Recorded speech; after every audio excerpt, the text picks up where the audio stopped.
So, in this lesson, I want to show you how you can use one phrase, the so-called "Cry Me a River" lick, over a whole tune. We're gonna play Stella by Starlight. So, what is the "Cry Me a River" lick? Well, it's that famous song. There's this melody, right?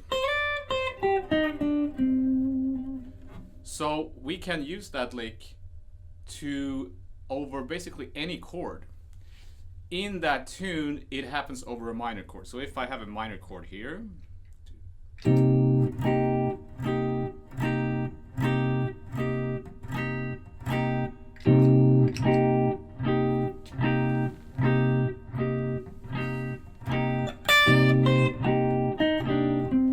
sorry about that, that was terrible.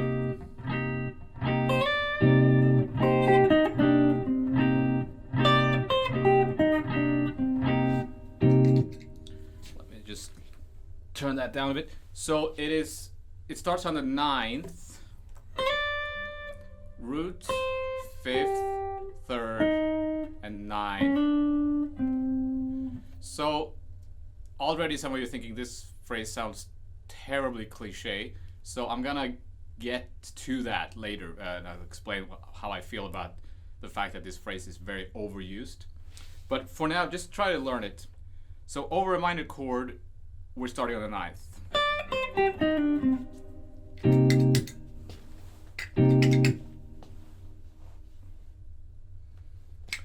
If we have a major 7th chord, so there are 5 different chord types in Stella by Starlight.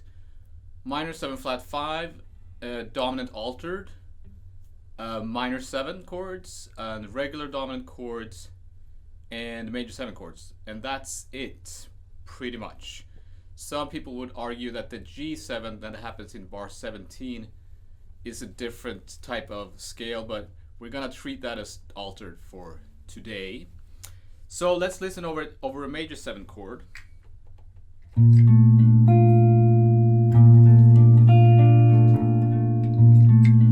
So here's a B flat major 7.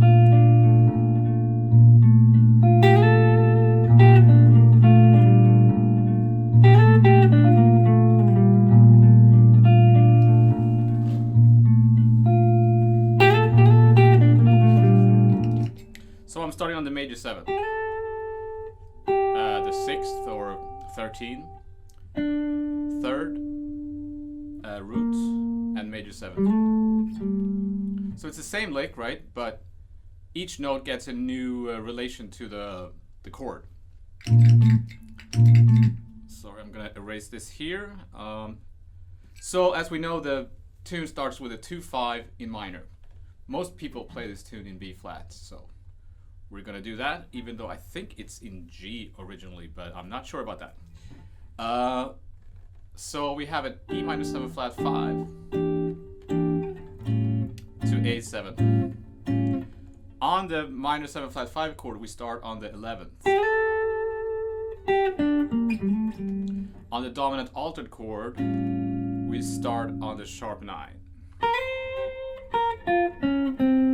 So let me show you what that sounds like.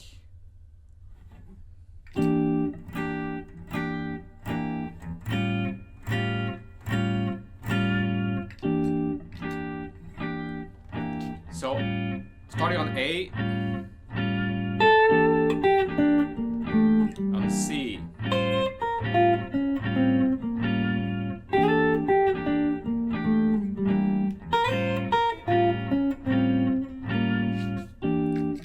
okay.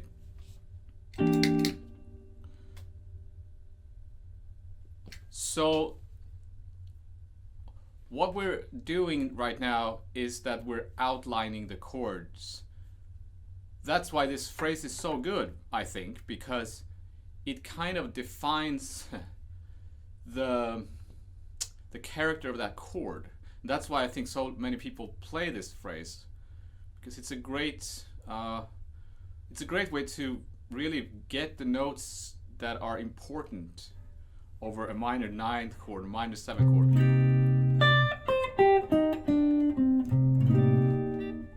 Right? So instead of just playing scales and arpeggios, which is important, of course. This is another way that you can create that harmony.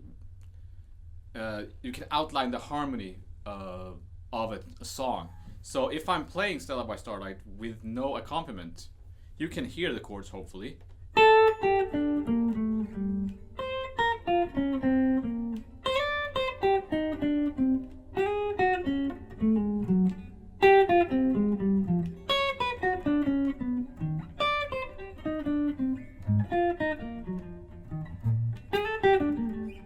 And so on and so forth, right? So that's why we're doing this. It is an exercise to find the notes that define the chord that we're playing over. So again, outlining the harmony in a different way than just playing scales and arpeggios. So the point is not to be able to play a solo where we go every time, because that's going to be terribly boring to listen to, right? It's the same thing with arpeggios and scales. If you're playing arpeggios and scales in your solo all the time, nobody wants to hear that. But it's important to practice that stuff so that then you can find the notes, you have access to the notes, because it's difficult to play over a tune like this, right? It's a lot of changes. So let's move on. Then we have a minor 2-5, C minor. F7, I'm going to treat that as altered. Then F minor.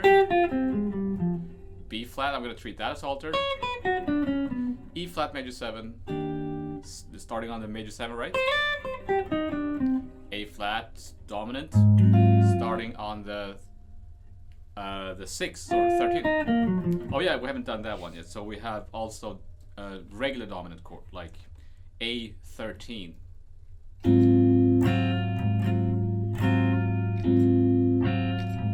Starting on the 13.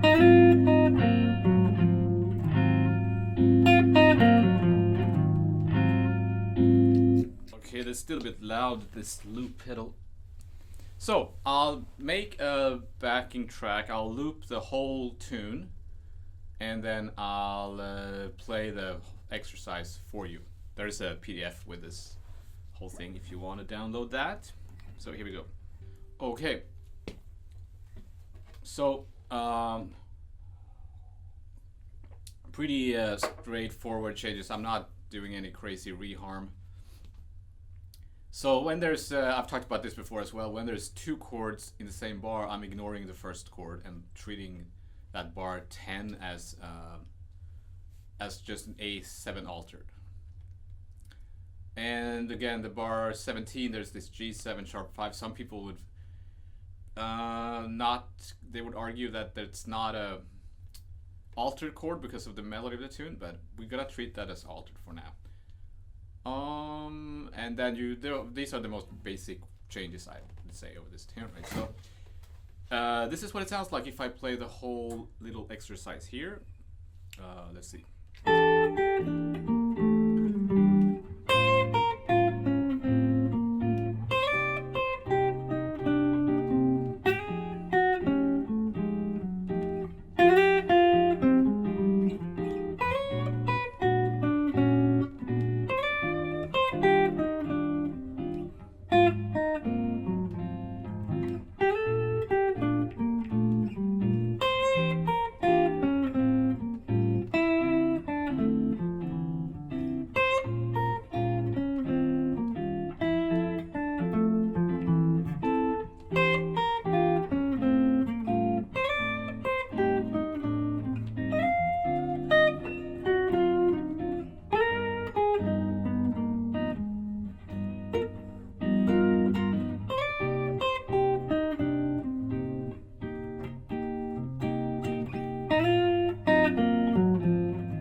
Okay, so again, is this music? No.